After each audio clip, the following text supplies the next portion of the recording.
Haleluya. Haleluya. Ini yang kami sadari, penuh Tuhan kami ada sampai hari ini hanya karena kasih-Nya Tuhan. Bukan karena kebaikan kami, tapi murni karena kebaikan Tuhan. Bukan karena kuat dan gagah kami, tapi hanya karena Roh-Mu gak pernah tinggalin kami. Kami ada karena anugerah-Mu Tuhan. Dan waktu ini Tuhan kami ambil bagian terbaik untuk duduk di bawah kaki-Mu, untuk mendengarkan isi hati Tuhan. Kami minta bantuan Roh Kudus selai kami membuka hati kami selebar-lebarnya. Dan buka isi hati Tuhan itu firman-Mu sebanyak-banyaknya. Kami minta bantuan Roh Kudus karena sadar daging kami lemah. Konsentrasi kami mudah buyar. Iman kami kerap kali goyah, kami susah dibilangin, tapi kami berdoa. Biar roh kami yang penurut Engkau peluk ya Roh Kudus, sehingga waktu ini tidak berlalu sia-sia. Kami minta bantuan Roh Kudus kepadamu Bapa yang baik, di dalam nama Yesus. Semua siap mendengar firman Tuhan dan diubahkan, dibuat menjadi lebih dewasa di dalam Tuhan. Dalam nama Yesus semuanya berkata amin. Shalom semua, silakan duduk. Thank you buat kehormatan bisa ada di sini lagi, selalu sebuah sukacita. Nggak bosan saya mengingatkan bahkan diri saya sendiri atau ngasih tahu Anda yang mungkin belum tahu. Ya ini gereja pertama yang undang saya khotbah di sini. Ya ini gereja pertama yang mempercayakan saya terlalu banyak kesempatan untuk bisa sharing firman Tuhan. Saya bertumbuh bersama gereja ini sebenarnya, walaupun ini bukan gereja saya. Ya, makanya bisa kembali ke sini selalu sebuah pengingat bahwa ini semuanya anugerah Tuhan. Kita ada karena kasih-Nya Tuhan. Dan hari ini saya dapat tema yang cukup seru, ya tema tentang grow up. Grow up bahasa pertumbuhan atau bertumbuh ke atas. Ya, numbuh itu bukan ke samping, katanya ke atas. Right? Jadi basically bukan bicara bentuk tubuh ya. Ini bicara tentang kita yang namanya bertumbuh ke atas itu ya semakin serupa sama Yesus. Itu tujuan kita jadi Kristen sebenarnya. Bukan cuma nanti mati masuk sorga, tapi sekarang hidup seperti Yesus bagi kerajaan sorga.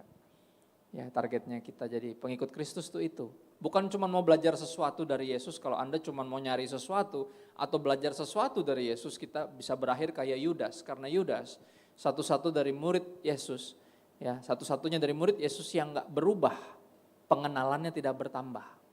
Atau bahasa Kristen dia tidak bertumbuh. Ya, dia doang yang terus manggil Yesus guru sampai hari terakhir.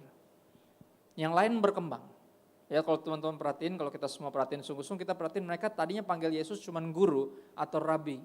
Tapi berkembang, kedepannya mereka panggil Yesus sebagai Tuan atau Lord atau Master, Bos. Pengenalannya bertambah, menyadari dia bukan cuma sekedar rabi, salah satu dari banyak rabi atau salah satu dari banyak guru, dia lebih dari guru.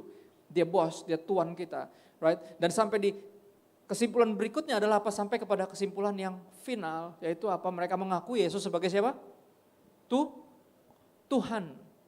Oke, guru, Tuan, Tuhan. Growing, bertumbuh. Ada pertumbuhan di situ. Tapi Yudas yang terus panggil Yesus cuman rabi, cuman guru. Ya dia cuma mau belajar sesuatu dari Yesus. Tapi aku berdoa gak ada satupun dari kita yang cuma mau belajar sesuatu dari Yesus. Karena ini semua tentang Yesus. Ini bukan tentang kita. Jadi kita gak manfaatin Yesus untuk dapatin sesuatu yang kita cari buat kepentingan kita. Enggak, sekali Yesus, selamanya Yesus. Roma 11 ayat 36 bilang apa? Segala sesuatu, sebab segala sesuatu adalah dari Dia, oleh Dia, untuk Dia, dan bagi Dialah kemuliaan sampai selama-lamanya. Roma 12 ayat 1 bilang karena itu, karena semuanya tentang Dia. Saudara-saudaraku, demi kemurahan Allah aku menasihatkan kamu untuk mempersembahkan your whole existence, seluruh keberadaanmu, yang menjadi persembahan yang baik, berkenan dan sempurna, ya, yang kudus dan sempurna. Yang benar itu adalah ibadahmu yang sejati. Kalau saudara ingat ayat-ayat itu, ya kita nggak mau belajar sesuatu doang dari Yesus, ya kita mau mengenal Dia lebih dalam. Ya, dan hari ini akan kita belajar. Kita ke 2 Petrus 3 ayat 9 sampai 18, pembacaan yang cukup panjang, tapi bear with me, ya mending Anda nyimak, kalau bisa pakai HP-nya sendiri atau Alkitabnya sendiri, karena pasti jauh lebih nyimak dibanding ke depan, ya kan kayak nonton bioskop, right? Saya berharap Anda membuat handphone Anda jadi familiar. Saya memperlakukan Alkitab saya secara familiar. Saya dari 2019 dipercaya jadi duta Alkitab Jurnal. Alkitab Jurnal itu apa Pak Pendeta? Alkitab Jurnal adalah Alkitab yang isi kanan kirinya kosong. Jadi Anda bisa catat apapun yang Anda dapat dari Tuhan ketika dengar firman Tuhan itu. Ya, dijadikan Alkitab diperlakukan seperti diary. Ya, diary udah kurang populer. Kalau sekarang orang curhatnya ya kan nulis renungan harian atau dia punya catatan harian itu di sosmed. Dulu ada namanya diary, orang suka nulis, Dear Diary, hari ini saya, ya buku harian namanya. Ya. Dan gini, kenapa saya bekerja sama LAI untuk bikin ini? Karena saya berharap semua kita memperlakukan firman Tuhan sebagai jurnal perjalanan iman kita untuk mengenal Tuhan. Perjalanan bersama dengan Tuhan. Ya, karena perlu, saudara, sangat perlu. 2 Petrus 3 ayat 9 sampai 18. Tuhan tidak lalai menepati janjinya sekalipun ada orang yang menganggapnya sebagai kelalaian. Tapi ia sabar terhadap kamu. Karena ia menghendaki supaya jangan ada yang binasa. Melainkan supaya semua orang berbalik dan bertobat. Ini kehendak Tuhan. Semuanya berbalik dan bertobat. Oke. Tetapi hari Tuhan akan tiba seperti pencuri. Pada hari itu langit akan lenyap dengan gemuruh yang dahsyat dan unsur-unsur dunia akan hangus dalam nyala api. Dan bumi dan segala yang ada di atasnya akan hilang lenyap. Jadi jika segala sesuatu ini akan hancur secara demikian, betapa suci dan salehnya kamu harus hidup. Yaitu kamu yang menantikan dan mempercepat kedatangan hari Tuhan. Pada hari itu langit akan binasa dalam api. Dan unsur-unsur dunia akan hancur karena nyalanya. Tetapi sesuai dengan janji Tuhan, kita menantikan langit yang baru dan bumi yang baru di mana terdapat kebenaran. Sebab itu saudara-saudaraku yang kekasih, sambil menantikan semuanya ini, kamu harus berusaha, ini bagian kita. Kamu harus berusaha supaya kamu kedapatan tak bercacat dan tak bernoda di hadapan Tuhan. Dalam perdamaian dengan Dia, bukan dalam ketakutan, dalam perasaan terancam, perasaan dipaksa. Enggak, ya bukan ketaatan yang terpaksa. Tapi sesuatu yang berhasil dari relationship. Dalam perdamaian dengan Dia. Anggaplah kesabaran Tuhan kita sebagai kesempatan bagimu untuk beroleh selamat. Seperti juga Paulus, saudara kita yang kekasih, telah menulis kepadamu menurut hikmat yang dikaruniakan kepadanya. Hal itu dibuatnya dalam semua suratnya apabila ia berbicara tentang perkara-perkara ini. Dalam surat-suratnya itu ada hal-hal yang sukar difahami. Sehingga, perhatiin kata-kata ini, orang-orang yang tidak memahaminya dan yang tidak teguh imannya memutarbalikannya menjadi kebinasaan mereka sendiri. Sama seperti yang juga mereka buat dengan tulisan-tulisan yang lain. Jadi dibilang akan ada orang-orang yang gak ngerti, makanya menyesatkan yang lain. Orang buta menuntun orang buta. Karena dia gak nangkep, dia pelintir, akhirnya semuanya tersesat. Akan ada orang-orang yang seperti ini. Ya, tetapi kamu ada perbedaan. Ya, berbicara tentang Anda dan saya, there ought to be difference, harusnya ada perbedaannya. Tetapi kamu, saudara-saudaraku yang kekasih, kamu telah mengetahui hal ini sebelumnya. Oke? Karena itu apa? Waspadalah. Supaya, ini tujuannya supaya kamu jangan terseret ke dalam kesesatan orang-orang yang tak mengenal hukum dan jangan kehilangan peganganmu yang teguh. Tetapi gimana caranya Pak biar enggak kehilangan pegangan kita yang teguh? Ada di situ. Tetapi bertumbuhlah dalam kasih karunia dan dalam pengenalan akan Tuhan dan juru selamat kita. Siapa namanya? Yesus Kristus. Jadi biar kita enggak kehilangan pegangan kita yang teguh, enggak mudah disesatkan, kita harus bertumbuh. Ya, dalam kasih karunia dan dalam pengenalan akan Tuhan dan juru selamat kita, Yesus Kristus. That's why pertumbuhan sangat perlu, sangat penting, bahkan kalau bisa dibilang terpenting. Jangan sampai kita kayak Yudas yang gitu-gitu aja. Ya kan, dengar semua khotbah Yesus, ngelihat semua mujizat Yesus, tapi berakhir hianatin Yesus, berakhir jual Yesus. Jangan sampai. Ya makanya ada pesan Tuhan hari ini. Saya yakin karena urgency ini. Ya karena sesuatu yang sangat-sangat sangat penting ini. Bagi kemuliaannya sekarang Dan sampai selama-lamanya, balik lagi ini bukan tentang kita, it's all about Him. Memang kita mesti mengenal Dia dan bertumbuh dalam pengenalan akan Dia, karena ini bukan tentang kita, ini tentang Dia. Oke, walaupun saya setuju kita mengenal diri kita dengan mengenal pencipta kita. Tapi ini bukan tentang kita, tentang Dia. Pada akhirnya dari Dia, oleh Dia, untuk Dia, dan bagi Dia kemuliaan sampai selama-lamanya. Saudara berbicara tentang pengenalan atau grow up atau bertumbuh, saya percaya namanya deeper. Orang bertumbuh yang pertama itu bukan ke atas dulu tapi ke dalam. Kayak tumbuhan, pertama tumbuhnya ke dalam dulu, makanya dia bisa agak lama. Kalau habis kita tabur nih atau kita masukin benih, kok lama ya keluarnya? Karena apa? Dia ke bawah dulu. Idenya tuh gitu. Ya kalau dapat yang bagus dari bawah, kalau disiram-siram dari atas kadang suka langsung tumbuh ke atas. Tapi idealnya dia akan tumbuh ke bawah dulu untuk tumbuh ke atas lebih tinggi dan pastinya lebih kuat. Makin dalam ke dalamnya, ke atasnya makin tinggi. Dia bisa gitu loh. Ya itu idenya. Dan gini, berbicara tentang lebih dalam, saya percaya yang namanya pengenalan. Ya, di Hosea 6 ayat 6, Saudara. Hosea 6 ayat 6 dikatakan demikian. Ya, boleh dimunculin Hosea 6 ayat 6. Ya, ini pakai terjemahan yang baru, yang biasa kita baca. Yang sekarang ada terjemahan baru yang kedua. Tapi izinkan saya baca pakai terjemahan bahasa Indonesia masa kini. Saya selalu paling suka pakai yang itu karena bahasanya gampang. Bahasa sehari-hari khususnya buat anak-anak muda, lebih mudah dicerna. Gitu ya. Ditulis seperti ini. Hosea, Tuhan berkata kepada Hosea melalui Hosea seperti ini. Hosea ini seorang nabi. Tuhan bilang gini, aku lebih suka kamu mengenal aku dan selalu mengasihi aku daripada kamu membakar dan mempersembahkan kurban kepadaku. Ya jadi gini, Tuhan suka gak persembahan dan penyembahan kita? Pelayanan kita dia suka gak? Suka. Tapi ada yang dia lebih suka. Bukan dia gak suka, jangan salah ngerti. Kalau ayo udah ngapain saya pelayanan, langsung gitu ntar ngaco, jangan gitu. Ya, dia suka, cuman ada yang dia lebih suka. Kata-katanya itu, aku lebih suka kamu mengenal aku dan selalu mengasihi aku. Lagu tadi, sekali Yesus, selamanya Yesus. Ya kan? Lirik belakang bilang apa? Karena kasihnya. Sekarang ku, ketinggian ya, sorry terlalu Ambon, maaf. Tadi soalnya di situ, oh Yesusku apa? Ku cinta Kau selamanya. Gimana caranya? Cinta selamanya itu apa sih? Terus cinta, selalu cinta. Enggak ada kayak kadang cinta, kadang males, kadang ilfil, kadang curiga, kadang kecewa. Enggak ada, bukan yang gitu, bukan yang angot-angotan, bukan yang sering kali, apalagi yang kadang-kadang. Sering kali aja bukan. Ya, selalu. Selalu. Dan gimana caranya bisa selalu mengasihi dia? Mengenal dia. Makanya dia bilang, aku lebih suka kamu mengenal aku dan selalu mengasihi saya. Kasih setia atau cinta yang selama-lamanya cinta itu produk dari pengenalan. Tak kenal, maka tak sayang.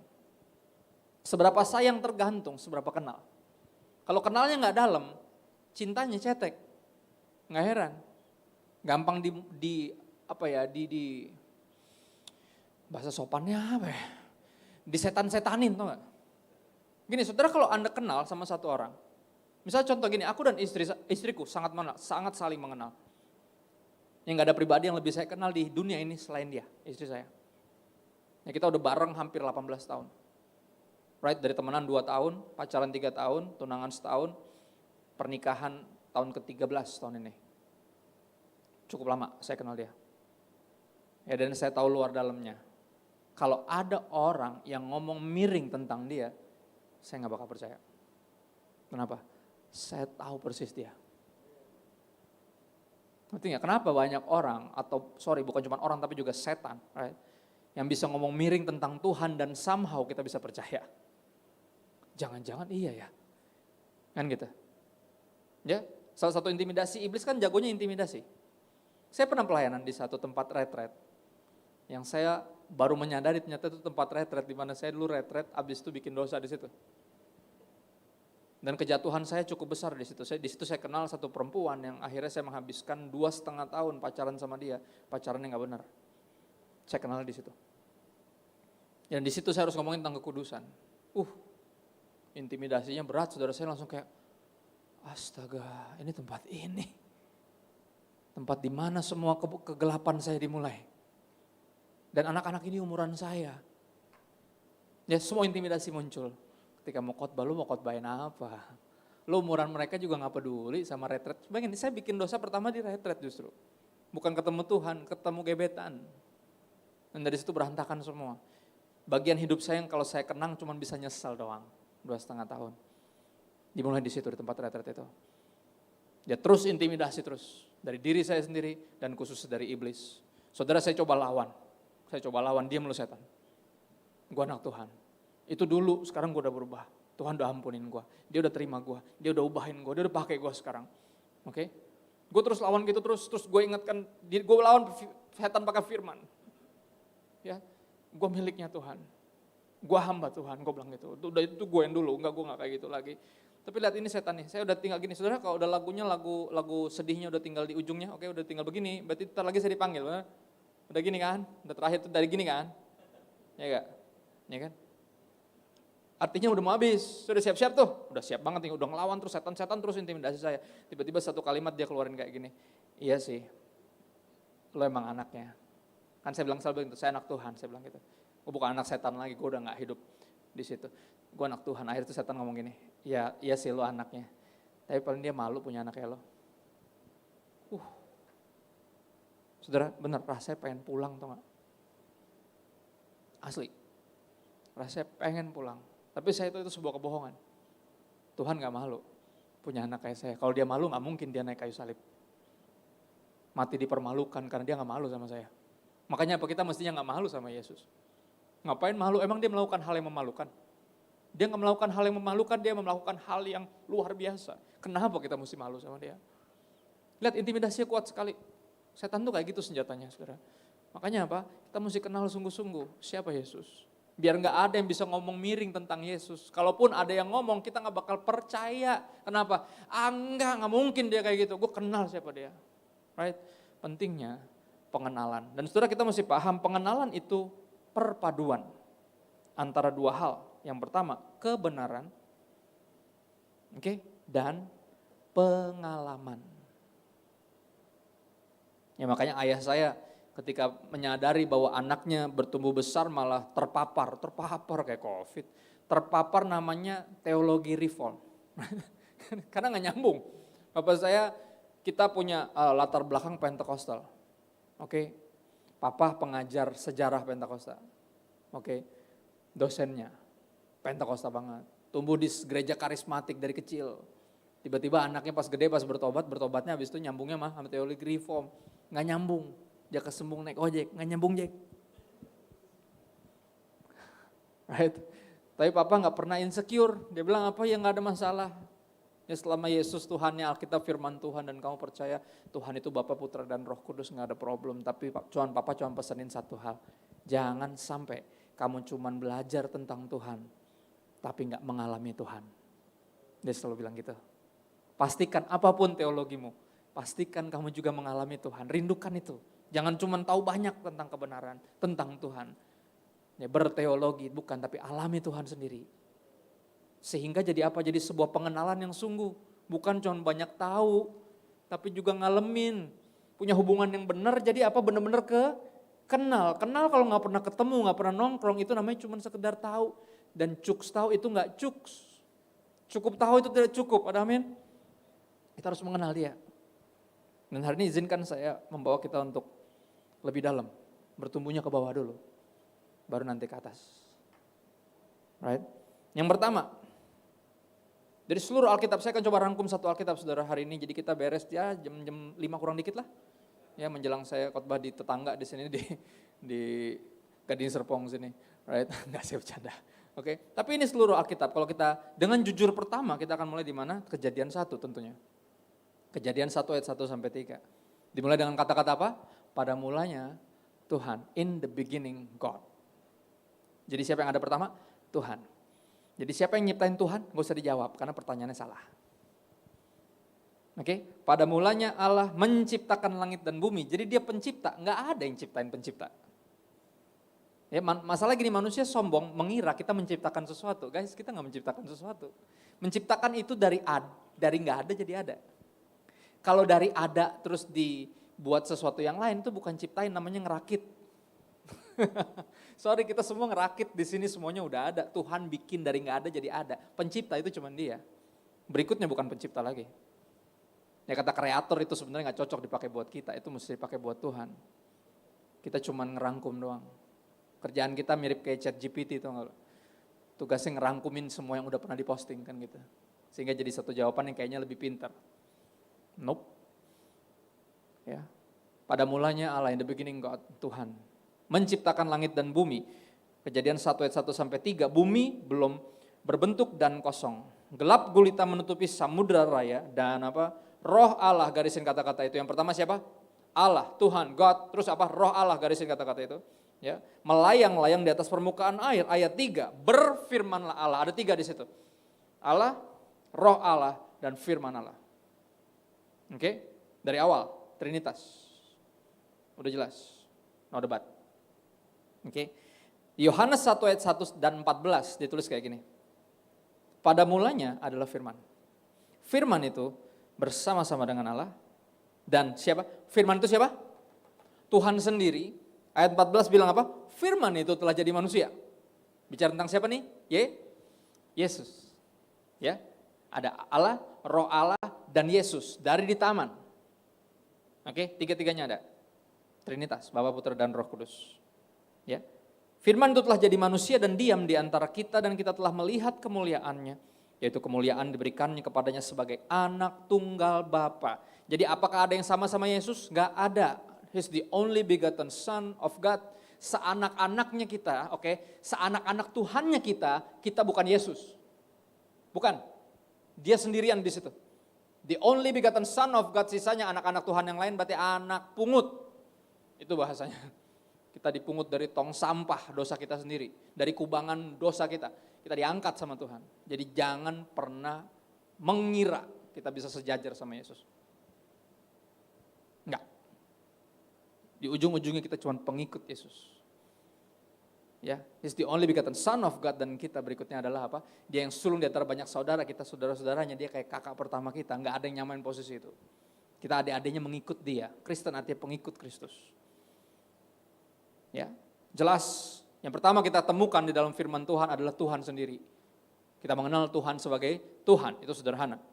Berikutnya, di sepanjang perjalanan kalau teman-teman perhatiin, Tuhan mengangkat ya dan menganggap satu bangsa ini sebagai anaknya sendiri. Dia selalu anggap itu Israel namanya, orang-orang Yahudi. Ya, umat pilihan Allah disebutnya. Kalau lihat semua kisahnya ini kisahnya, oke, Tuhan perlakukan mereka kayak anak-anaknya sendiri. Dikasihi, dilindungi, dijaga, dicukupkan, tapi mereka bertingkah. Itu yang terjadi. Ya, tapi Tuhan tetap menyelamatkan mereka, dan kita kenal Tuhan berikutnya bukan hanya sebagai Tuhan, lebih dalam lagi kita mengenal Dia sebagai Bapa. Dan kita siapa? Anak-anaknya. Right? Lebih dalam lagi tuh. Hubungannya bukan hanya antara umat dengan Tuhannya, tapi antara anak-anak dengan papinya sendiri. Lebih dalam, udah masuk lebih dalam tuh.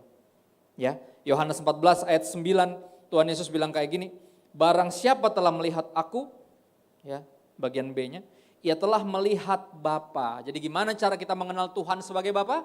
Through Jesus. Sederhana. Nggak bisa lewat yang lain lagi. Lewat siapa? Yesus, Sang Anak, the only begotten Son of God. Cara kita mengenal Tuhan sebagai Bapa. Bisa lebih dalam kayak gitu mesti lewat siapa? Yesus. Yesus yang pertama kali ngajarin siapapun untuk berdoa apa? Kapanpun kamu berdoalah seperti ini. Our Father in heaven. Bapa kami yang di sorga. Yesus pertama yang ngajarin itu. Sehingga kita bisa mengenal Tuhan sebagai Bapa. Berikutnya lebih dalam lagi kita temukan di sepanjang perjalanan kita lihat umat Israel selalu bikin masalah tapi Tuhan selalu datang untuk menyelamatkan mereka. Kisahnya berulang terus, oke? Diberkati, lupa diri, tinggalin Tuhan, kena masalah, minta tolong, Tuhan tolong. Bersyukur sama Tuhan, mulai gila lagi, ulang lagi dari nol, oke? Diberkati, lupa diri, tinggalin Tuhan, kena masalah, minta tolong. Tuhan datang lagi menyelamatkan, ulang lagi dari nol, gitu terus sampai Tuhan Yesus datang. Sampai sekarang itu pun masalah kita, kerap kali kita sering banget lupa diri. Tapi Dia selalu menyelamatkan. Nah kita kenal dia sebagai juru selamat yang lagi rame di internet, katanya dia bukan juru selamat. Nah, yang gini-gini nih yang bikin gue makin sewot. Ya. Coba kita lihat Titus 3 ayat 3 sampai 8. Titus 3 ayat 3 sampai 8.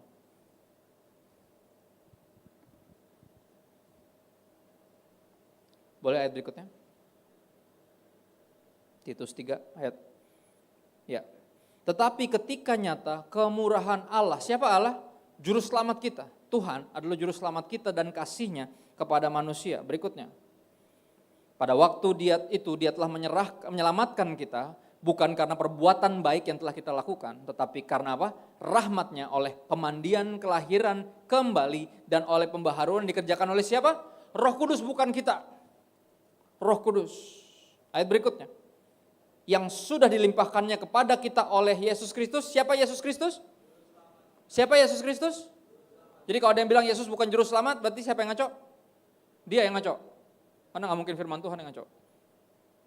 Dia jelas Tuhan adalah juru selamat kita, tapi Yesus Kristus adalah juru selamat kita karena Yesus Kristus adalah tuh, gak usah dibikin ribet. Ya, udah jelas kok di sini. Udah jelas aja masih ribet.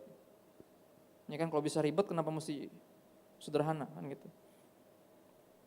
Supaya apa? Supaya kita sebagai orang yang dibenarkan oleh kasih karunia-Nya berhak menerima hidup yang kekal sesuai dengan pengharapan kita. Siapa pengharapan kita? Yesus. Pengharapanku hanya Yesus saja.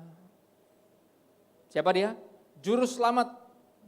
Ya, dia menggenapi janjinya. Dia bilang apa? Saya akan melakukan sesuatu walaupun kamu you guys mess this up. Oke, kalian bikin masalah. Kalian makan tuh buah yang gue bilang gak boleh makan. Tapi apa? Saya akan menyelamatkan kamu. Kejadian 3 ayat 15 digenapi di Yohanes 3 ayat 16. Ini kan Tuhan berjanji. Ya. Keturunannya akan meremukkan tumitmu, tapi keturunan perempuan ini akan meremukkan kepalamu, kata gitu. Dia ngomong sama setan. Dan itu janji pertama yang disebut sebagai proto evangelion, Injil nomor 1, Injil pertama yang digenapi di Kejadian 3 ayat 16. Keturunan perempuan itu namanya Yesus menghancurkan kepala iblis di Golgota, di Kalvari. Ini kan kepala setan, Golgota artinya bukit tengkorak. Kepala setan dipancang pakai salib di atasnya. Seolah iblis berhasil bunuh Yesus, tapi di situ sebaliknya Yesus mengalahkan iblis. Digenapi, juru selamat Kristus, Yesus Kristus. Berikutnya, kita masuk lebih dalam lagi. Kita mengenal dia sebagai Tuhan dan juga Raja, bukan cuma juru selamat. Saudara, kalau Yesus cuma juru selamat bagimu, ini yang terjadi. Anda cuma nyari selamat. Kalau dapat selamat langsung pergi. Ya makanya apa? Benar apa kata sahabatku Raguel Lewi bilang kayak gini, gereja gak boleh dipandang sebagai rumah sakit. Kalau dipandang sebagai rumah sakit, orang cuma nyari gereja kalau lagi sakit. Padahal pas pandemi kalau sakit besok jangan datang, benar? Terus kalau udah sembuh, pergi, karena cuma nyari sehat doang. Orang kalau cuma nyari selamat, dapatnya cuma, Pak, saya jadi jemaat yang setia aja lah. Ya kan, ayo dong melakukan sesuatu ya buat Tuhan. Enggak usah lah Pak. Yang penting kan saya udah percaya Pak. Saya yang penting udah selamat Pak. Itu dia tuh. Itu yang terjadi. Lu gak mau diajak lebih dalam lagi. Kenapa? Karena lu cari cuma selamat. Itu ketika Yesus cuma juru selamat. Tapi kalau Yesus adalah Tuhan dan Raja, this is what happens. Kita akan mengabdi sama Tuhan kita.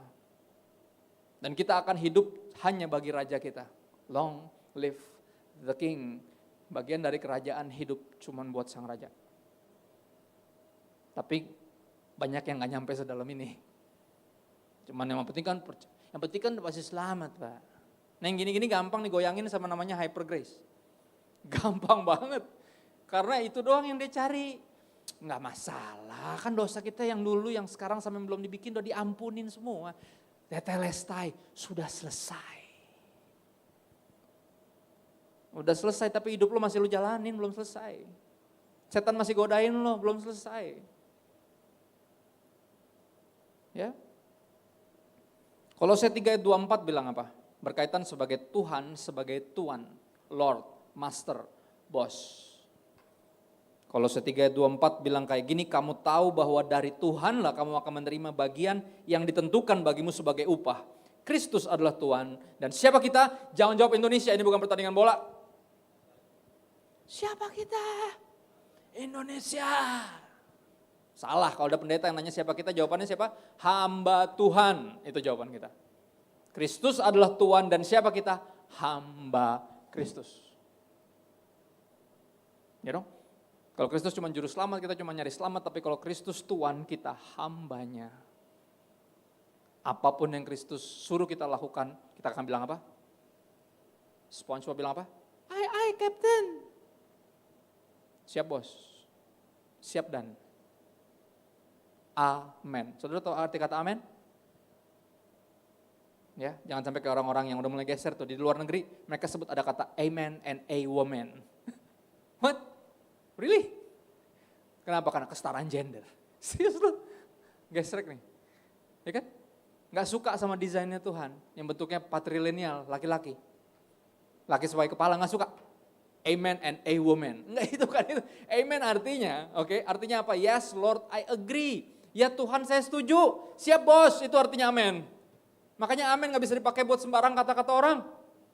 Wah biar sukses ya nanti kaya raya ya, amen. Enggak. Firman Tuhan doang yang layak dapat amennya kita. Ada amin? Amin. Jangan lu buat firman Tuhan. Enggak, firman Tuhan doang yang layak dapat amennya kita.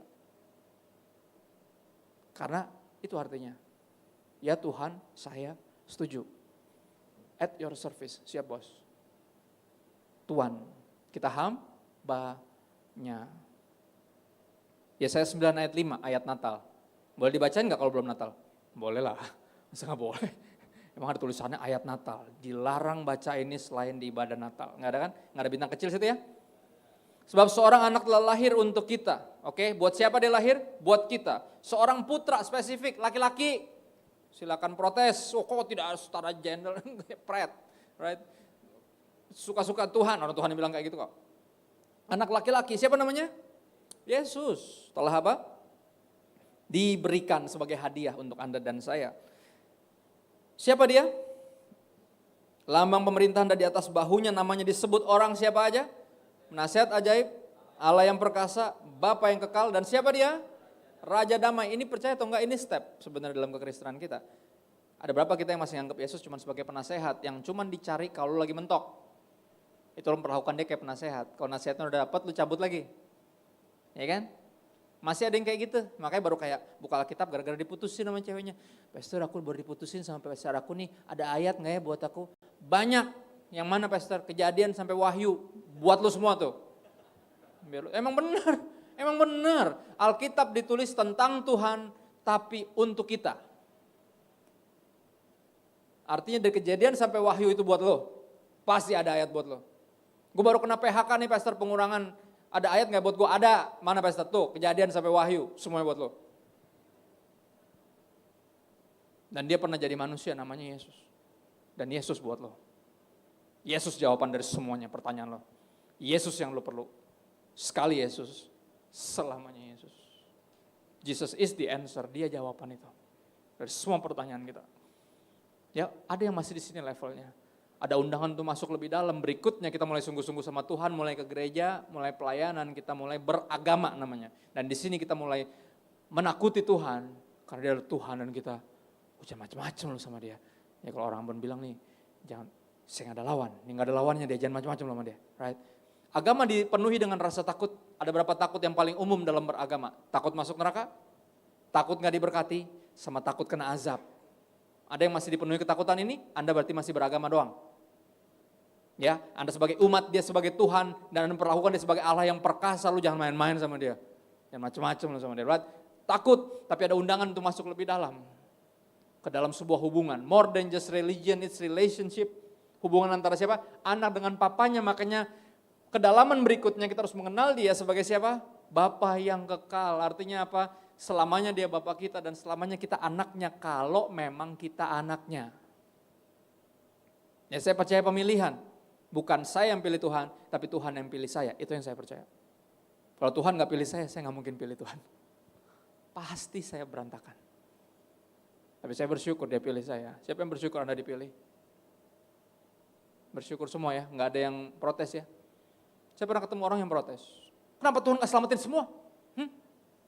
Kenapa dia mesti pilih-pilih? Right? Ada yang nanya gitu? Ada dong. Jangan sedih, banyak malah. Ada yang di pelayanan, makanya pelayanannya begitu-begitu aja, karena dia juga ragu. Dia masih merasa Tuhan tuh nggak adil. Lu nggak adil, kenapa lu cuma pilih beberapa? Kenapa nggak semuanya lu selamatin? Katanya lu pengen semuanya selamat, tapi kenapa ada yang dipilih untuk binasa? Kata siapa ada yang dipilih buat binasa? Enggak, yang dipilih buat selamat, bukan buat binasa. Jangan salah paham. Ya dong? Dan saya coba jelasin ke orang itu pakai perumpamaan. Anggap gini, lu lagi makan nih Indomie goreng, right? Di warung. Tiba-tiba ada mobil bagus di sebelah, cat. Dan lu lihat warna hitam, terus platnya RI1. Wah, siapa tuh? Ya udah pastilah ya. Ya kan, yang tahun depan diganti. Ya kan? Kaca turun, ada tangan keluar. Dari sekian banyak yang makan Indomie goreng, teman-teman lu bareng lu yang ditunjuk. Turun tiba-tiba, orang pakai baju rapi, ajudannya, terus dia bilang kayak gini, Mas, nanti malam Bapak pengen Mas ke istana, diajak makan malam bareng. Seneng gak? Seneng lah, kata dia. Oh ya? Terus bedanya pemilihan apa? Kenapa lu marah-marah? Ya dong, pemilihan juga kayak gitu. Ya kan? Ya gak? Dari sekian banyak, lu yang dipilih. Benar gak? Untuk masuk surga. Bukan cuma istana presiden, istana sang raja, di atas segala raja, right? Dia punya hak gak untuk nentuin siapa yang masuk rumahnya? Oh iya dong. Ya gak? Gini, kalau lu gak bersyukur, itu kayak gini. Teman-teman saya yang lain gimana? Yang lainnya kan bukan cuma saya doang ya di sini. Yang lainnya, right? Enggak, yang ditunjuk cuma lu, yang dipilih lu. Enggak mau, gue gak mau ke istana kalau teman-teman gue gak diajak. Ya terserah, right? Bener gak? Banyak dari kita, ya saya ceritain gitu dia mikir langsung. Ya udah mikir aja sampai Tuhan Yesus datang. Mudah-mudahan enggak telat lu bertobat. Syukuri pemilihan itu, jangan protes, enggak usah sok-sok pahlawan kesiangan lah. Ya kan? Hidup juga belum beres. Udah dapat anugerah bukannya bersyukur, ya gak? Udah gak usah yang aneh-aneh, bersyukur. Right? Tapi apa? Hubungan ini antara Bapa dengan anak ini bisa terlalu terbiasa. Makanya dari kita banyak yang memperlakukan Tuhan udah kayak sesama manusia, tau gak lo? Ya Tuhan juga ngerti lah, susah jadi manusia. Dia kan pernah jadi manusia kayak gue. Dia paham lah gue capek, gue ngantuk, gue lagi ilfil, gue lagi bete, gue lagi kecewa. Right? Gue lagi dapat apa nggak tahu, dapat masalah kali, gue juga nggak tahu. Right? Banyak dari kita yang so asik sama Tuhan, right? Karena kita pikir dia Bapak kita, ya suka so asik. Saudara, ini yang saya syukuri dari presiden kita yang tahun depan diganti ya. Saya bersyukur dia sama anak-anak itu dekat banget, ya nggak sih? Asik ya kalau mereka diwawancara tuh saling ganggu gitu di depan TV tuh ganggu-gangguan gitu. Tapi masih dalam kadar yang sopan, bener gak? Nggak pernah si pisang itu tiba-tiba langsung toyor bapaknya gitu kan. Kayak wah lupa, nggak dong kan gitu. Nggak gitu dong, tiba-tiba langsung ajudannya langsung berdiri. Mas nggak gitu mas, nggak gitu juga konsepnya kan gitu. Deket sih deket sama bapak lu, cuman nggak gitu konsepnya mas kan gitu. Ya bener gak? Nah sorry, banyak dari kita kayak gitu sama Tuhan. Kita pikir dia tuh kita sama-samain terus. Jadi semuanya harus dimaklumi. Maklum dong, jangan usah so asik lah. Ini makanya jangan lupa, dia bukan cuma bapak lo, dia juga raja. Enggak ada yang macam-macam sama raja. Bahkan anaknya sendiri. Nangkap ya? Makanya mesti lebih dalam lagi. Tuan dan raja. Tapi sorry, nggak cuma sampai sini. Di sini rasanya kayak hierarkis. Ya kan? Kita jadi bawahannya semua jadi di sini. Enggak, dia ajak kita masuk lebih dalam guys. Berikutnya Yohanes 15 ayat 15 bilang apa? Aku tidak menyebut kamu lagi hamba, sebab hamba gak tahu apa yang diperbuat oleh tuannya. Ingat, walaupun dia tuan kita hambanya, oke? Tapi dia gak menyebut kita lagi hamba. Tapi aku menyebut kamu siapa? Sahabat. Wow. Right? I am a friend of God. Kenapa? Karena lu asik, lu imut? Enggak. Because apa?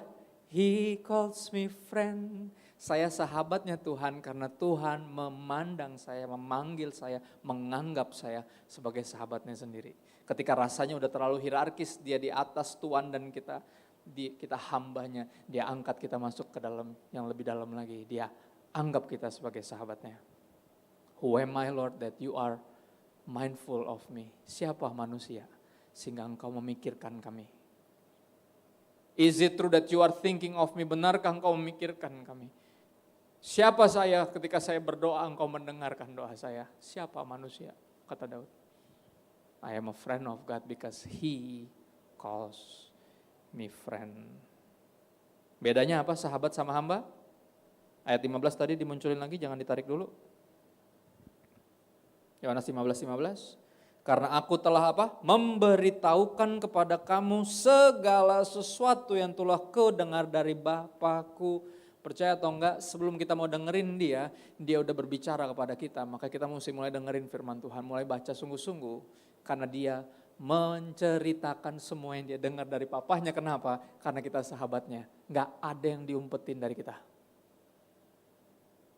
Ya saudara pernah rasain itu? Ketika ada satu orang yang Anda terpanggil banget untuk ceritain Yesus. Padahal temanmu banyak. Tapi yang ini dorongan kuat sekali untuk ceritain Yesus ke dia. Ceritain Yesus ke dia. Kenapa? Karena engkau dianggap sebagai sahabatnya. Sehingga engkau diizinkan merasakan hatinya buat orang itu. Ada yang pernah ngerasain itu? Nggak ke semua orang kan, bener gak? Ada berapa yang spesifik yang Tuhan kayak, setiap ngeliat dia, gue mesti cerita. Lu mesti, ada kata. Karena dia menganggapmu sahabatnya, dia ceritain apa yang Bapak punya buat orang itu. Berikutnya, ada yang lebih dalam lagi dari cuma sekedar sahabat. Friend zone, right? Ada yang namanya, bukan time zone itu buat main. Right? Bukan. Ada berikutnya namanya kekasih. Nah yang ini jarang orang kesini, padahal ada. Padahal banyak. Ya, 2 Korintus 11 ayat 2, izinkan aku pakai terjemahan biasa dulu deh. 2 Korintus 11 ayat 2 bilang gini, sebab aku cemburu kepada kamu dengan cemburu ilahi. Karena aku telah mempertunangkan kamu kepada satu laki-laki untuk membawa kamu sebagai perawan suci kepada siapa? Kristus. Tunangan berarti hubungannya apa? Kekasih, bener gak? Gak mungkin temen dong. Temen, jadi selama ini kita cuma temen, gak mungkin kan? Tunangan kok, right? Kenalin mah ini teman aku, tunangan guys, bisa gak jadi kawin, bener gak? Temen, selama ini mas, bener gak? Kekasih. Aku pakai terjemahan sederhana Indonesia, dibilang kayak gini, saya ibarat seorang ayah yang mempertunangkan, siapa yang ngomong di sini? Rasul Paulus, dia bilang apa? Saya seperti seorang ayah yang mempertunangkan kalian dengan Kristus. Ya seperti seorang gadis ditunangkan dengan calon suaminya. Sebagai ayah, saya harus menjaga anak gadis saya supaya tetap setia kepada calon suaminya sampai hari pernikahan. Itu tugas para gembala. Memastikan Anda bukan cuma sekedar tahu tapi juga taat. Sehingga sepanjang di bumi gak punya selingkuhan. Tak akan ada cinta yang lain. Itu ya, gak ada, pastiin. Gak ada yang jadi penyembah berhala, gak ada. Gak ada yang bucin sama orang, kagak. Kita budaknya Tuhan, satu-satunya. Kita ini hambanya. Pengabdian kita cuma satu sama dia doang. Pengabdianku hanya padamu. Right? Gak ada yang lain. Ya, kita gak bisa menjadi pengabdi Tuhan dan pengabdi mantan di saat yang sama. Jadi yang masih gagal move on, come on. Ayolah. Untuk pengabdi santan, ya yang udah gak boleh makan padang, ayo udah dong jangan makan terus. Ya.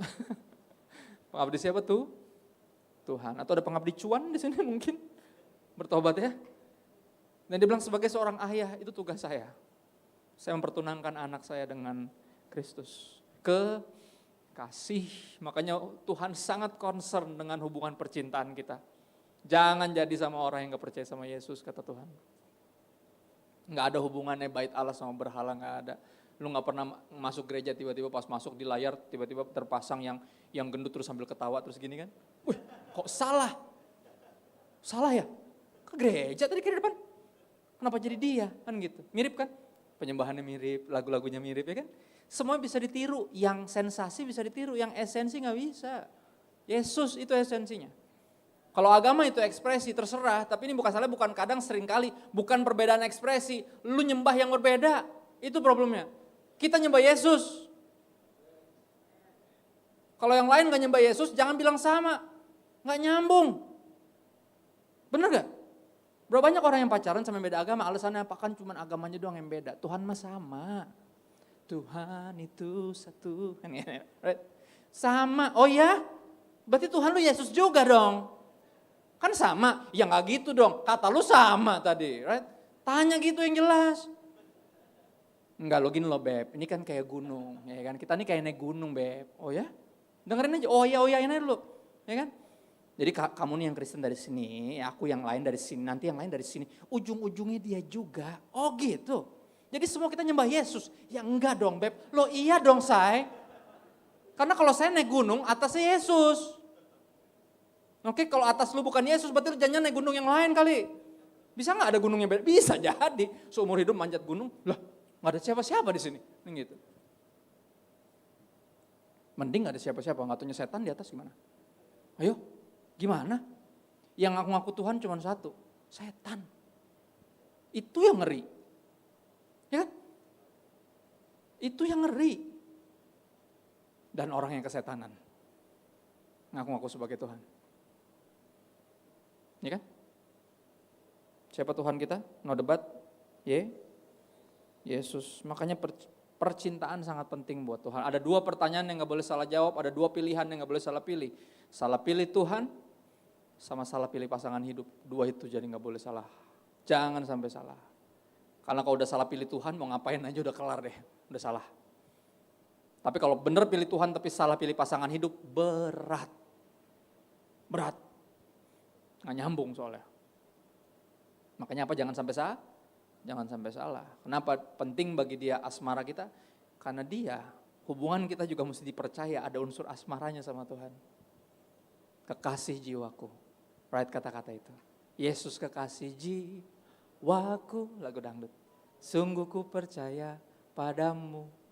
Ya kan ini kayak mesti agak sedikit digoyang nih, udah mulai kapal goyang kapten. Saya tahu saudara, roh penurut tapi daging lemah, apalagi jam segini. Saya tahu, saya paham. Berat, I know.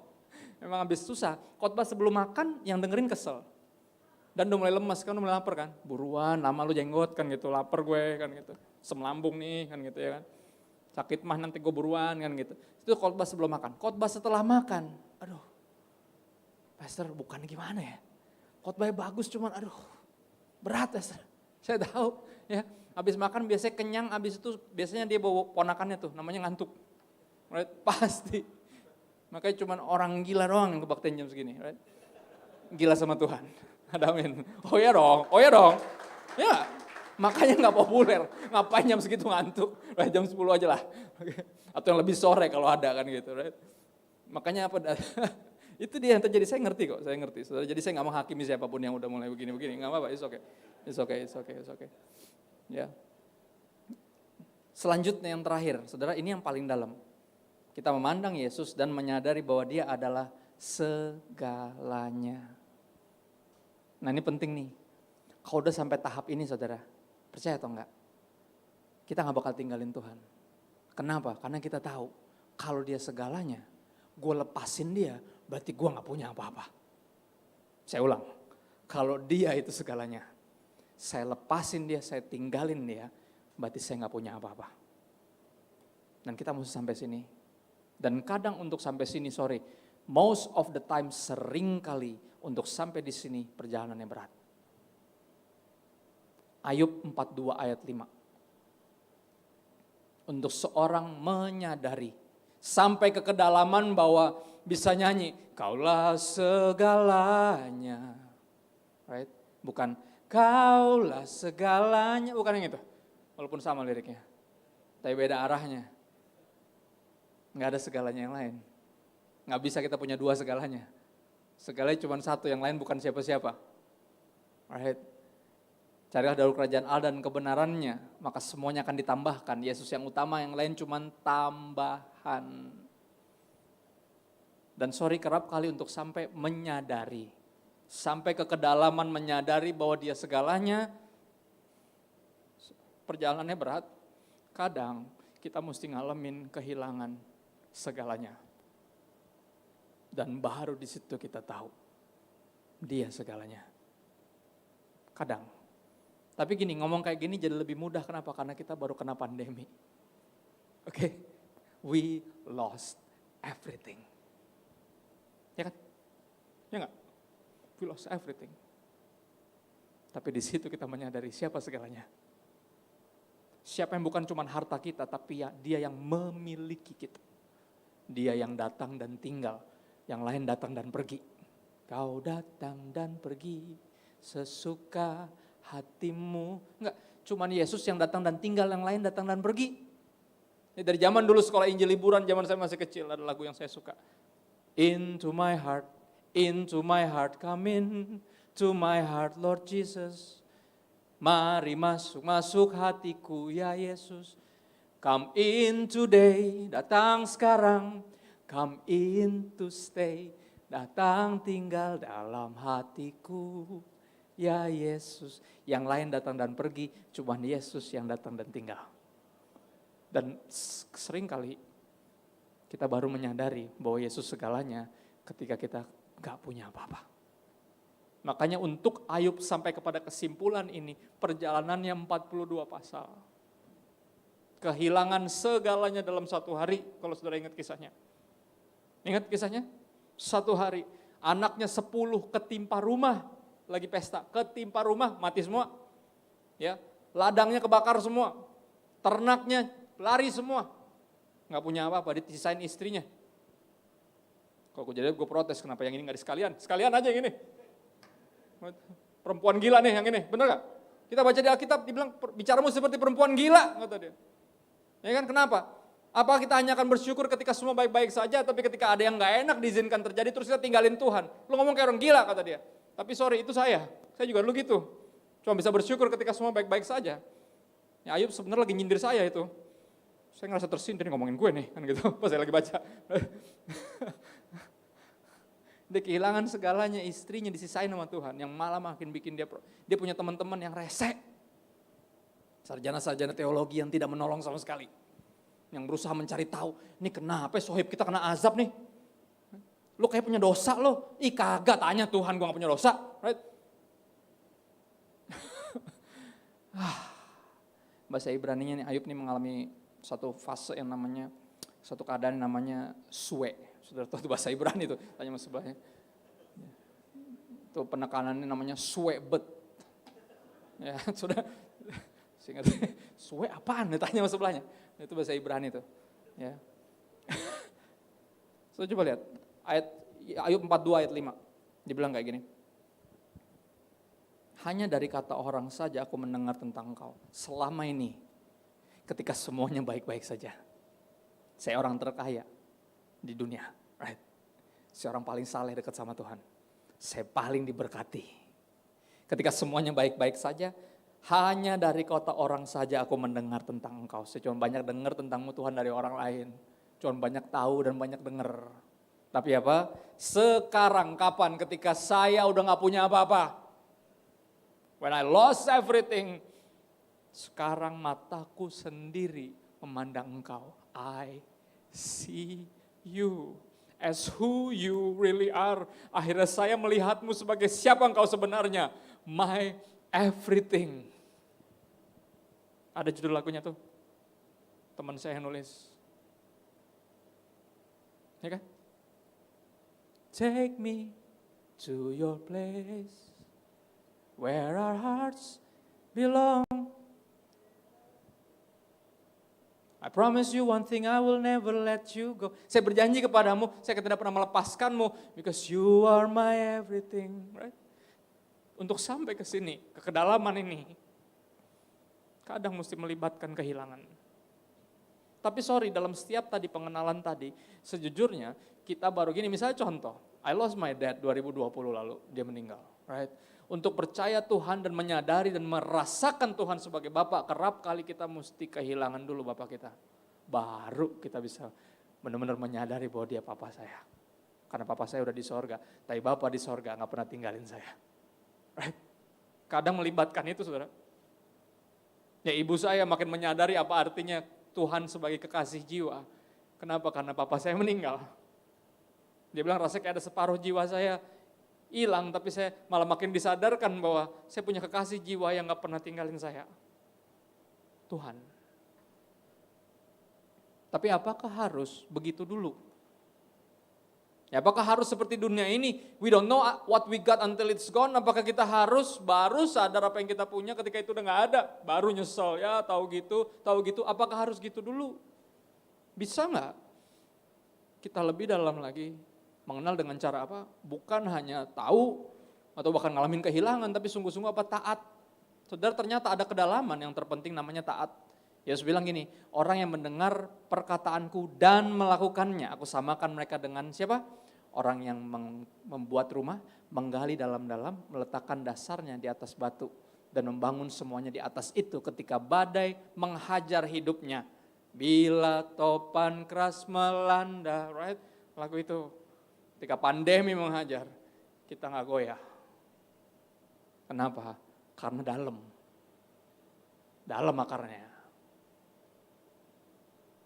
Mau tahu kedalaman terletak di mana? Mendengar firman dan melakukannya. Kalau saudara nggak perlu ngerasa, saya nggak perlu kehilangan dulu deh Kak. Exactly. Jangan ambil rute itu, namanya learn it the hard way. Belajar dengan cara yang keras, nggak perlu. Kita bisa taat dan percaya bahwa Dia adalah Tuhan, Juru Selamat, Bapa, right? Sahabat, kekasih, segalanya. Bagian kedua yang terakhir, ada sukacita? Soalnya terakhir. Ya. Yohanes 15 ayat 4 sampai 8, dan ini bicara tentang fruitful. Saudara, karena ini yang Tuhan bilang, jika engkau di luar aku gak bisa bikin apa-apa, makanya mesti di dalam saya. Grow kenapa mesti deeper, bicara tentang dalam baru bisa up. Oh ya, dan lebih jauh lagi apa? Berbuah, bukan cuma bertumbuh.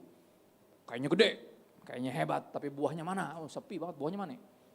Apa udah dipetik kali? Siapa yang metik? Kagak, emang apa yang gak ada kali? Ya kan? Yohanes 15 ayat 4 sampai 8 pembacaan ayat terakhir, ada 3 pembacaan terakhir. Yang ini yang paling panjang. Tinggallah dalam aku dan aku dalam kamu. Deeper, grow mana? Deeper dulu. Grow deeper dulu, lebih dalam. Dalam aku dan aku dalam kamu. Sama seperti ranting gak dapat berbuah dari dirinya sendiri. Kalau ia tetap tinggal, kalau ia tidak tinggal pada pokok anggur. Demikian juga kamu apa? Tidak berbuah. Jikalau kamu tidak tinggal dalam aku. Oke, dalam. Maka ada lagu-lagu kayak gitu. Lebih dalam lagi. Lebih dalam lagi, ayo. Jangan di permukaan, ayo masuk lagi. Baca terus Alkitabnya, ayo jangan berhenti. Jangan stop di kejadian Yohanes 3:16, jangan, masih banyak yang lain. Atau stop di Yohanes 10 ayat 10. Tuhan akan memberkati, berlimpah-limpah. Sampai berkelimpah, right? No. Lanjut, masih panjang sampai Wahyu, masih banyak. Baca terus. Ya, sampai Tuhan datang, baca terus.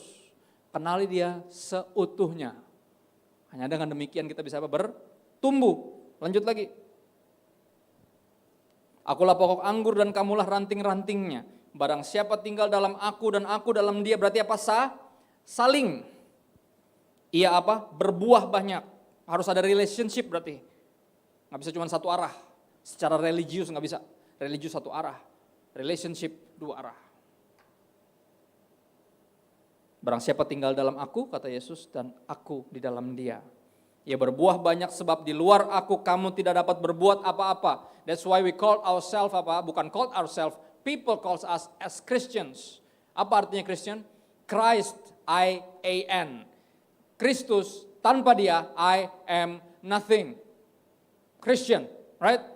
Tanpa Kristus, I am nothing. But with Christ, we can do all things. Barang siapa tidak tinggal di dalam aku, ia dibuang keluar seperti ranting dan menjadi kering. Kemudian dikumpulkan orang dan dicampakkan ke dalam api lalu dibakar. Jadi ada yang menjadi kering dulu, baru terakhir dicampakkan terus dibakar. Dikumpulin dulu. Tapi ada fase keringnya dulu. Beberapa orang gak sungguh-sungguh di dalam Tuhan, tapi cuman anggota gereja tertentu dan berasa, oh saya ranting dari pohon itu kok, tapi kagak nempel. Makanya apa? Kering. Itu dia problemnya. Berasanya Kristen, oh saya Kristen kok. Saya cuma gak pernah gereja aja. Saya soalnya gak gitu-gituan. Gak gitu-gituan gimana? Ya. Benar gak? Ranting, kalau terputus dari pohonnya pasti berasa bagian dari pohon itu kan. Oh saya gereja di situ kok, saya Kristen kok. Oh ya, kok kayak setan gitu. Oh Anda Kristen pro setan kali ya, bisa juga. Ada ya aliran itu? Ada, mayoritas lagi. Cuma gak ada yang ngaku kan? Ini gak? Baru dengar ya? Kristen Prosetan, ada. Jangan sedih. Saya juga dulu gitu soalnya. Saya penganutnya juga dulu, tersesat juga sama. Ya, sesama yang tersesat dilarang saling menghakimi. Saya gak menghakimi, cuma ngasih tahu doang. Anda bisa merasa bagian dari pohon itu walaupun udah terpisah dari pohon itu. Makanya apa ciri-cirinya apa? Kering. Kenapa? Karena tidak melekat. Padahal bertekad, isunya bukan kurang bertekad guys. Tapi kurang melekat. Kalau kita gak nempel sama dia. Di luar dia kita tidak dapat berbuat apa-apa. Alih-alih bertumbuh atau berbuah. Kering.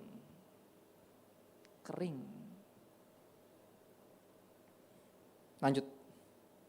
Ayat 7, jikalau kamu tinggal dalam aku dan firmanku tinggal dalam kamu. Oh ternyata itu intinya. Kenapa? Harus mengenal, deeper. Selain itu yang dia lebih suka daripada persembahan dan pelayanan kita.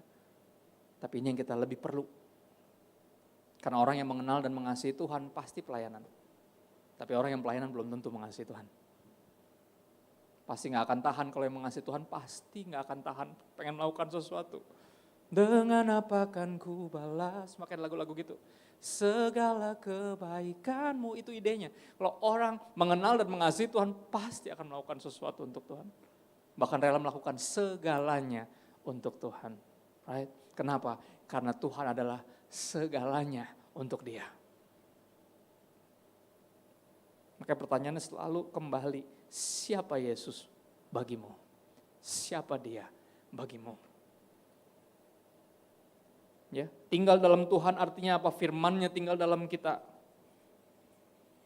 Dan ini yang dibilang di situ firman Tuhan berjanji, jikalau kamu tinggal dalam aku dan firman-Ku tinggal dalam kamu, minta apa saja yang kamu kehendaki dan kamu akan menerimanya. Apa saja, Pak? Saudara perhatiin kata-katanya apa? Apa saja. Serius, Pak. Tapi kemarin saya minta ini gak dikasih. Nah itu dia. Ketahuan banget lu minta itu pasti gak hidup dalam firman lu. Benar gak? Orang hidup dalam firman, yang hatinya dipenuhi firman Tuhan, pikirannya adalah dipenuhi sama pikirannya Tuhan. Right? Dia gak akan minta yang aneh-aneh, macam kayak, gue pengen PS5 dong. Enggak, lu gak bakal berdoa buat PS5. Karena itu gak layak dapat doa lo. Tahu yang layak lu doain siapa? Bukan apa, siapa? Jiwa-jiwa. Itu yang mesti lu angkat kepada Tuhan. Tuhan, aku berdoa biar mamaku bisa percaya sama Tuhan. Aku berharap dia juga ngalamin Tuhan kayak saya. Saya udah gak tahu mau ngomong apa lagi. But I really want her to believe in you. Air mata, itu yang ditampung. Saudara ingat gak ada ayat yang bilang gitu kan? Tuhan ada punya satu hobi yang cukup aneh. Dia suka nampung air mata di kirbat. Pernah baca ayat itu? Dan percaya atau enggak, air mata yang ditampung enggak sembarang air mata. Ya. Yang gara-gara lagi maraton drakor itu enggak ditampung guys. Yang lagi ngambek karena lu enggak dapetin apa yang lu mau, itu kagak dihitung. Yang dihitung yang lu tangisi, jiwa-jiwa. Kenapa? Kalau orang di dalam Tuhan dan firman-Nya tinggal dalam Tuhan bisa minta apa aja dan dikasih, kenapa? Karena ini yang terjadi ketika kita hidup dalam Tuhan dan firman-Nya tinggal di sini. Hati kita sama hatinya dia sama. Makanya yang kita minta adalah yang menjadi kehendaknya, makanya dikasih. Sinkron, nyambung. Ayat ini gak bisa dipakai sembarangan di luar konteks. Bukan minta apa aja, bukan. Tapi minta yang Tuhan mau. Tahu dari mana yang Tuhan mau? Firman, makanya apa? Grow deeper. Please grow deeper. Please. Yang cuma di situ-situ doang, ayo dong. Right? Ayat terakhir. Dalam hal inilah Bapakku dipermuliakan, yaitu jika kamu berbuah banyak. In order untuk bisa berbuah banyak, kemana dulu? Tentunya apa? Bertumbuh dulu. Gimana biar bisa bertumbuh dan berbuah? Berakar dulu. Grow kemana? Ke bawah dulu. Lebih dalam dulu mengenal Tuhan. Dari sana semuanya keluar. Pertumbuhan imanmu, berbuahnya buah roh yang dinikmati sama orang-orang lain berasal dari situ. Dua ayat terakhir. 2 Korintus 5 ayat 15. Musisi boleh maju ke depan mainkan lagu sedih supaya saya terdengar lebih rohani. 2 Korintus 5:15, dan Kristus telah mati untuk semua orang, makanya kita menginjil ke semua orang. Supaya apa? mereka yang hidup. Ini tujuannya Yesus mati buat semua orang, supaya mereka yang hidup tidak lagi hidup untuk dirinya sendiri. Saudara percaya atau enggak, buah itu enggak pernah berguna buat pohonnya. Buah itu cuma berguna buat yang menikmatinya ketika dipetik. Dan kalau kita pelayanan mikirin diri kita sendiri, kita lagi enggak berbuah itu. Pelayanan itu dilakukan untuk orang lain. Ya kan? Dan Yesus mati untuk Anda dan saya, supaya kita yang hidup gak lagi egois, gak lagi self-centered. Keluar dari diri kita sendiri dan mulai menyadari siapa dia yang sebenarnya, dia segalanya. Bukan saya segalanya. Dia, it's all about Jesus. Sekali Yesus, selamanya Yesus. Ya. Supaya Anda dan saya yang hidup tidak lagi hidup untuk diri kita sendiri. 2 Korintus 5:15 bilang gitu. Tetapi untuk siapa? Untuk Yesus. Yang telah mati dan telah dibangkitkan untuk Anda dan saya. Ya, jadi dia jelas nyelamatin kita bukan cuma biar kita nanti mati masuk surga, tapi sekarang hidup bagi kerajaan surga. Dan imbasnya apa? Secara praktikal ini yang terjadi ketika kita bertumbuh. Grow up bicara tentang pertumbuhan. Oke. Berakar, bertumbuh, dan yang bertumbuh benar pasti berbuah, pasti. Kita nggak bisa akal-akalin buah. Buah itu sesuatu yang natural yang muncul sendiri kalau pertumbuhannya benar. Ya, ini yang terjadi Matius 5 ayat 15 sampai 16. Ini yang buah bisa kerjakan, buah kerohanian kita bisa menyelamatkan orang-orang. Coba lihat. Lagi pula orang tidak menyalakan pelita lalu meletakkannya di bawah gantang, melainkan di atas kaki Dian sehingga menerangi semua orang di dalam rumah itu. Pertumbuhan rohani kita harus menghasilkan buah yang bisa dinikmatin sama orang-orang yang bukan Kristen. Tujuannya apa? Kita keluar dari persembunyian kita. Kekristenan kita gak boleh untuk kalangan sendiri, kenapa? Karena buat apa nyalain pelita lalu taruh bawah gantang? Pelita harusnya ditaruh di atas kaki Dian sehingga menerangi semua orang di dalam rumah itu. Memberkati semua orang yang mengenal kamu. Itu tujuannya. Oke, demikianlah hendaknya, mestinya seperti ini guys. Demikianlah hendaknya terangmu bercahaya di depan orang. Buah dari kerohanianmu mesti bisa dilihat dan dirasain orang. Makanya lu bukan cuma terang tapi juga garam. Terang bisa dilihat, garam bisa dirasain. Supaya mereka melihat perbuatanmu yang baik dan memuliakan Bapamu yang di surga. Saudara pengen tahu orang teologinya benar apa enggak? Lihat hidupnya. Lihat hidupnya. Tapi jangan cuma lihat hidupnya, lihat juga pengajaran. Kalau pengajaran udah belok, sooner or later hidupnya pasti berantakan. Coba lihat aja, nggak usah panjang-panjang deh nungguin hidupnya, nggak usah. Kalau udah mulai ngaco, dia bilang Yesus bukan Tuhan, right? Yesus bukan juru selamat. Kalau dia mulai menentang hal-hal yang inti tentang Yesus yang kita kenal tadi dari firman Tuhan. Tinggal nunggu waktu, buahnya pasti akan kelihatan busuknya. Sekarang mungkin belum kelihatan. Dia bisa bersembunyi di balik semua prestasi dan gelarnya dan khotbah-khotbah hebatnya dan jemaat yang ribuan. Tapi pasti akan tiba waktunya. Yang udah pernah kecewa sama pendeta atau sama orang pasti tahu. Ya kan? Makanya kalau udah pernah jangan balik ke situ lagi. Belajar ngelihat, oke? Tapi gini, gak usah ngeliatin hidup orang dulu deh. Lihat hidup kita dulu aja lah. Gue beneran gak ya mengenal Tuhan sungguh-sungguh? Gue beneran gak ya deeper? Sehingga gue sekarang bener gak ya bertumbuhnya? Karena kalau bertumbuhnya bener pasti akan berbuah dan siapa yang bisa nikmatin buahnya? Orang-orang yang melihat kita, di sekeliling kita, khususnya yang paling dekat. Makanya saya selalu akan lihat gitu, kok akan lihat hamba Tuhan ini benar apa kagak, lihat keluarganya. Istrinya merekah gak? Atau istrinya stres kelihatan tampangnya? Karena pura-pura kan capek ya, ada amin. Tapi istrinya merekah gak? Anak-anaknya menghormati dia gak? Artinya terhormat artinya apa? Gak bisa dibohongin kan? Kalau anaknya aja males dengerin khotbah bapaknya, kemungkinan besar di rumahnya gak jelas tuh orang. Dia cuma di atas mimbar doang, saudara gitu. Dia di atas mimbar gebrak-gebrak mimbar, di bawah gebrak anaknya. We need to grow up, kenapa? Karena gini, time is running out. Tuhan di pihak kita tapi waktu gak di pihak kita.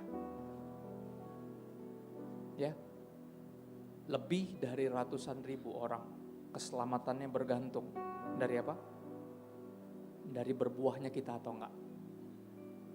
Mainly orang-orang yang paling dekat dulu.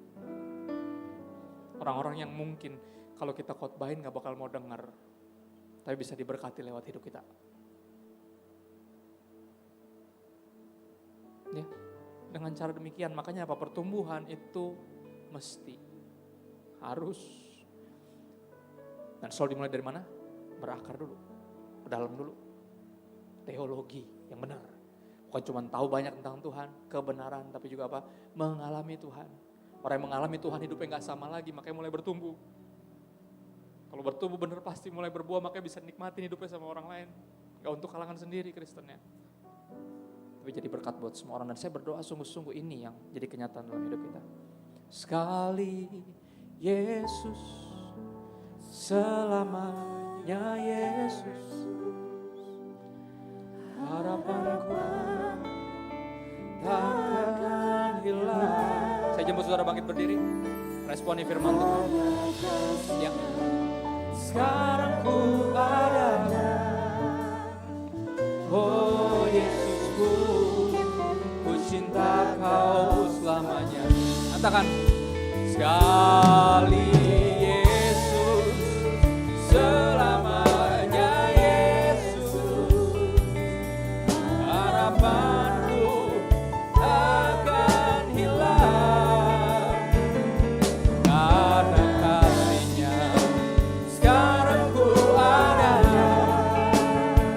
Oh Yesusku, ku cinta kau selamanya. Oh Yesusku, oh Yesusku, ku cinta kau selamanya. Sekali lagi, oh Yesusku,